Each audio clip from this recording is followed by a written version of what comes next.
Bonsoir à toutes et à tous, vous êtes dans votre émission Langue des savants et ce soir je reçois le professeur El Hadji Malick Sy Camara. Ses recherches portent sur la santé, la religion et le genre. Il est auteur de nombreuses publications et aujourd'hui nous allons d'abord commencer par son ouvrage sur les femmes dans les forces de sécurité. Ensuite, seconde partie consacrée à la santé et enfin nous parlerons des acteurs religieux dans le champ politique. El Hadji Malick Sy, bonsoir. Bonsoir, professeur Diop. Vous avez co-dirigé ou co-publié un ouvrage sur les femmes dans les forces de sécurité et de défense au Sénégal, une intégration mitigée. Pourquoi, selon vous, leur intégration est mitigée? Je vous remercie beaucoup, professeur Diop. Je vous remercie de m'avoir invité à cette émission.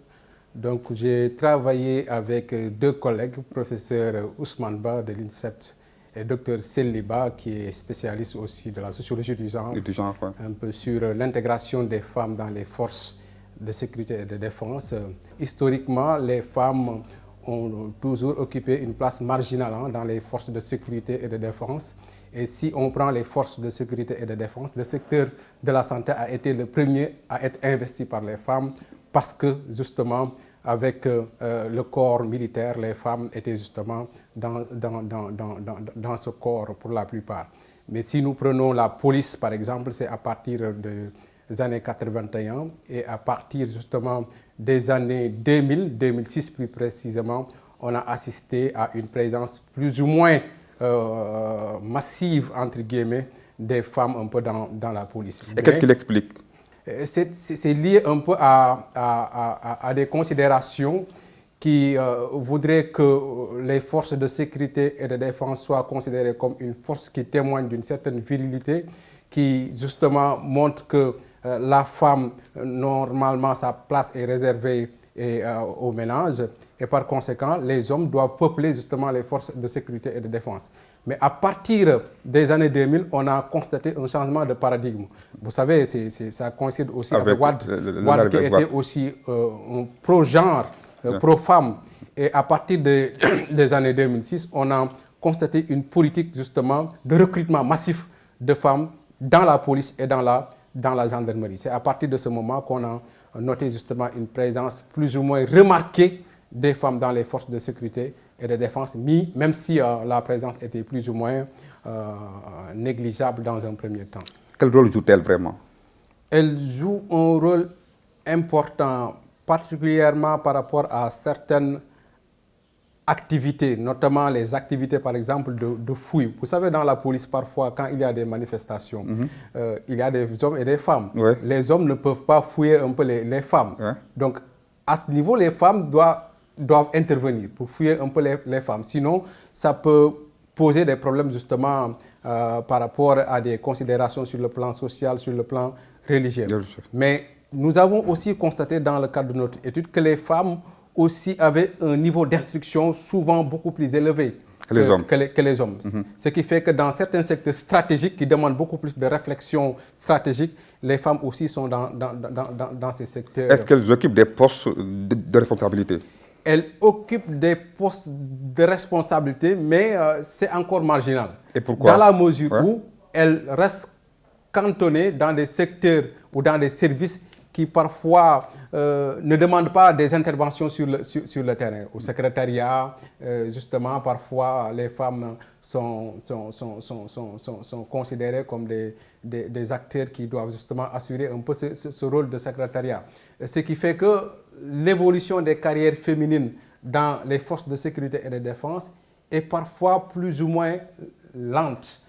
Parce que, d'une part, les secteurs qu'elles investissent sont des secteurs moins valorisés dans les forces de sécurité et de défense. Et souvent, c'est lié justement à des considérations sociales et culturelles, mais également avec la difficulté de briser justement tout ce mur, ce mur qui les empêche justement de gravir les échelons dans les forces de sécurité. Mais tout de même, on retrouve dans ce secteur des femmes commissaires de police. De police, oui. Vraiment qui ont témoigné aussi de leur perspicacité, mais également de leur de leur capacité aussi à diriger ce secteur-là. Mais aussi on retrouve aussi des femmes adjudants qui aussi témoignent aussi d'une certaine volonté de briser toutes ces considérations relatives justement aux carrières féminines un peu dans ce secteur.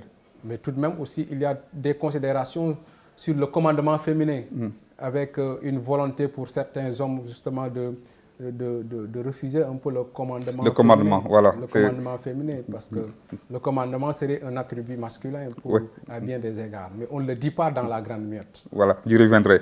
Le vécu des femmes, de ces femmes, dans l'armée, la police, la gendarmerie,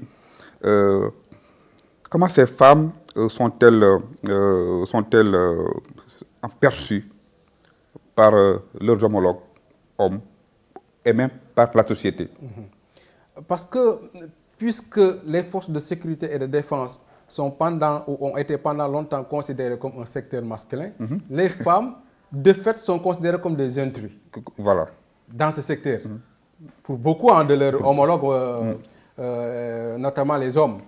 Ce qui fait que souvent, même pour les activités en physique, on voit que si les hommes, par exemple, sont évalués sur une distance, par exemple, je donne juste un exemple de 200 mètres, les femmes seraient évaluées sur une distance de 250 mètres. Donc, pour vous dire que et pourtant, elles peuvent parfois être beaucoup plus fortes que les hommes. Hein? Souvent, il y a des femmes aussi pour certains secteurs qui sont beaucoup plus fortes que les hommes. Donc, il y a des étiquettes. Voilà. Des étiquettes, justement, que les hommes parfois portent dans le secteur et qui font que, justement, les femmes ne sont pas souvent considérées comme de véritables acteurs du secteur, mais comme des intrus, des gens qui sont passés justement entre les mailles du filet pour justement venir dans ce secteur. Mais nous avons aussi, dans le cadre de nos études, montré que c'était aussi une volonté politique, parce qu'au niveau international, il y avait une volonté aussi de renforcer la présence des femmes dans ce secteur. Ce qui fait qu'il y a des frustrations qui sont parfois aussi nourries par certains hommes qui pensent que, justement, les femmes sont en train un peu de leur damer les pions. Et surtout quand c'est elles qui commandent. Oui. Il y a peut-être certains hommes ne pourront pas accepter, non? Oui, il y a d'une part le refus un peu du commandement féminin, parce que le fait un peu d'être sous les ordres d'une femme, même si dans la police on respecte le commandement, mais c'est vécu aussi de façon plus ou moins frustrante, parce que les discussions permettent un peu de comprendre que souvent les gens n'adhèrent pas en toute gaieté de cœur par rapport un peu à ces décisions, même s'ils sont obligés d'obtempérer aux ordres, mais souvent on voit que c'est des considérations sociales qui parfois prennent le dessus un peu sur justement l'éthos un peu du secteur. Là, nous venons de parler de la question du genre, mais votre tête porte aussi sur la question de la santé. Et je sais que vous avez un ouvrage qui va bientôt sortir sur le Sénégal face à la Covid-19. Est-ce que vous pouvez revenir sur cette période de la Covid et surtout nous parler de votre ouvrage? Merci beaucoup. La Covid-19, la pandémie a été une grande épreuve. Et pendant que justement le monde aussi était en train de vivre un peu cette épreuve douloureuse, j'ai eu à publier beaucoup d'articles sur la pandémie, notamment sur mourir en temps de Covid, mais également l'épreuve de la Covid-19, mais également j'ai travaillé sur les rites funéraires en temps de Covid. Comment aussi les considérations religieuses étaient aussi redessinées, reconsidérées un peu en période de pandémie. Pour moi, ça a été un moment déterminant dans la réflexion pour comprendre justement comment la société sénégalaise a vécu cette épreuve de Covid-19, mais également quelles sont les politiques qui ont été développées pour justement endiguer la pandémie de Covid-19. Et comment vous, en tant que chercheur, en tant qu'universitaire, vous avez vécu cette période difficile? Pour moi, ça a été d'une part une opportunité de recherche pour comprendre aussi que le secteur de la santé était un secteur plus ou moins délaissé d'une part par les autorités publiques, parce que la Covid-19 a permis de montrer que les structures de santé n'étaient pas au top par rapport justement au plateau technique, mais également par rapport au maillage sur le plan national, que les structures de santé n'avaient pas justement tout le dispositif nécessaire pour prendre en charge justement les médicaments. En tant que chercheur aussi, ça nous a permis de comprendre l'articulation entre les acteurs, les acteurs sociaux particulièrement, les acteurs à la base et justement les acteurs politiques et les acteurs aussi qu'on peut appeler les professionnels de santé. Donc ça a été un moment déterminant pour voir par rapport à une pandémie comment on est arrivé parfois à une synergie des énergies pour justement bouder hors d'état de nuire cette pandémie, comment aussi parfois cette pandémie a donné des données liées à des frustrations, à des conflits. Vous savez que les décisions qui ont été prises par l'État sur les restrictions, les mesures barrières, n'ont pas plu à tout le monde. Et par conséquent, ça a entraîné des conflits tels que la défiance de l'autorité, mais également par rapport à la fermeture des mosquées, nous avons aussi senti que c'était très compliqué pendant la pandémie, avec des résistances. En tout cas, nous avons hâte de lire voilà l'ouvrage qui va sortir. Un troisième point de notre rencontre est consacré à la religion, parce que vous travaillez aussi sur les questions religieuses. Les acteurs religieux dans l'espace public et dans le champ politique. Donc les acteurs religieux occupent une place déterminante dans l'espace public.